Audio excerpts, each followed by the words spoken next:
السلام کے زمانے کا پہلا قتل۔ ناظرین محترم، حابیل اور قابیل حضرت آدم علیہ السلام کے اور بی بی حوا کے حقیقی بیٹے تھے، لیکن خدا کی قدرت کے دونوں بھائیوں کے مزاج میں عادتاً زمین آسمان کا فرق تھا۔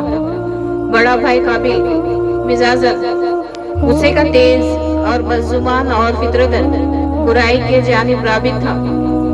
اسد بک سرکشی، تکبر کا، انتقام کا جذبہ اس کی فطرت میں شامل تھا اور اس کا ذریعہ معاش کھیتی باڑی تھا، جبکہ چھوٹا بھائی قابیل نیک سیرت، متقی، پرہیزگار، منکسر مزاج اور عزیز انسان تھا۔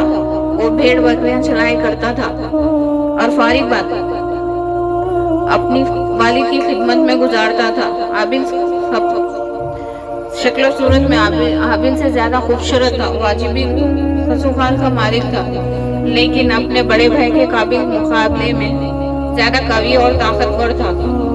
ایسے تو والدین کو تمام بچے پیارے ہوتے ہیں اور وہ سبھی سے محبت کرتے ہیں، لیکن حابیل کے مکارم میں اخلاق اور نیک سیرت، فرما بردار اور دیگر خصوصیات کے مقابلے میں حضرت آدم علیہ السلام کے چھوٹے بیٹے کو زیادہ پسند کرتے تھے، اسے اپنا جانشین مقرر کرنا چاہتے تھے، اس کے متعلق فکر مند رہتے تھے اور اس کی اصلاح کی کوشش بھی کیا کرتے تھے۔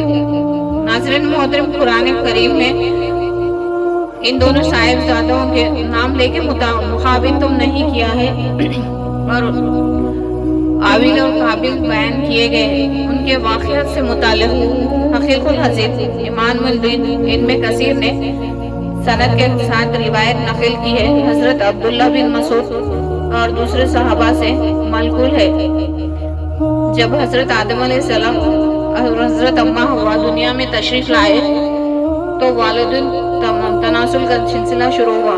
ان کی نسل میں اضافے کے لیے ایک حمل سے ان دو بچے تعاون یعنی جڑواں پیدا ہوتے تھے، ایک لڑکا دوسری لڑکی ہوتی تھی۔ ان بھائیوں ہونے کے وجہ سے ان کا آپس میں نکاح حرام تھا، چنانچہ اللہ تعالیٰ نے خصوصیت کے زورے کے لحاظ سے شریعت اعظم سے ایک خصوصی اعلان جاری کیا کہ حضرت حوا سے تعاون پیدا ہونے والے لڑکی سے اور دوسرے وقت میں پیدا ہونے والے عام بچوں سے کر دینا جائز ہے۔ اسی وقت حابیل اور قابیل کی شادی ہونی تھی۔ حابیل عمر میں بڑا تھا، اس کے ساتھ اس کی جو ہمشیرہ پیدا ہوئی تھی وہ حابیل کے ساتھ پیدا ہونے والی ہمشیرہ سے بہت زیادہ خوبصورت تھی۔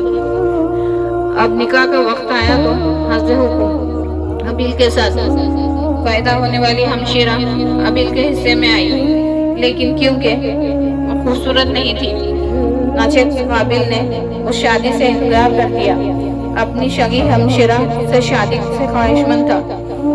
حضرت آدم علیہ السلام نے شرعی قاعدے کے مطابق اسے قبول نہیں فرمایا اور قابیل کو لا کے حکم کے مطابق ملک کی تلقین کی، لیکن قابیل اپنی ضد سے باز نہ آیا۔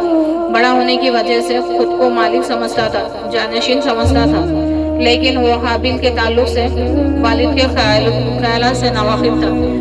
حسین و جمیل لڑکی کی شادی سے حابیل کا دشمن بنا دیا۔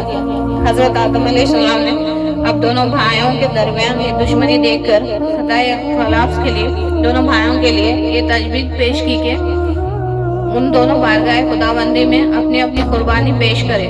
اللہ تعالیٰ تم دونوں میں سے جس کی قربانی قبول فرمائے گا اس لڑکی کی شادی اس سے کر دی جائے گی۔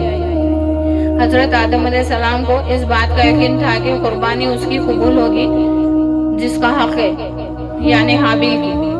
اس زمانے میں قربانی قبول ہونے کی ایک واضح کھلی آسمان سے ایک آگ اور جو قربانی وہ آگ نہ کھائے، اس کے معنی یہ ہوتے تھے جو قربانی اللہ کے حضور قبول نہ ہوئی تھی۔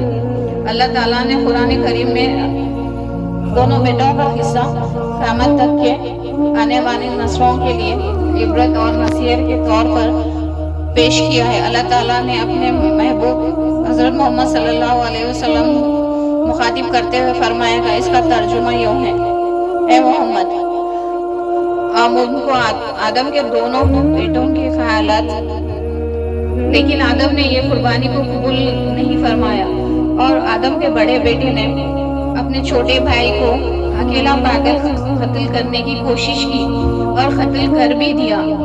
فرسٹ مرڈر تھا وہ دنیا کا، اور وہ قتل کر کے پریشان تھا کہ کیا کروں میں لاش کا۔ جب وہیں پہ وہ اپنے ساتھی کو مار کر وہ دفنا رہا تھا، وہ دیکھ کر وہ بھی اسی لاش کو وہیں پہ دفنا دیا۔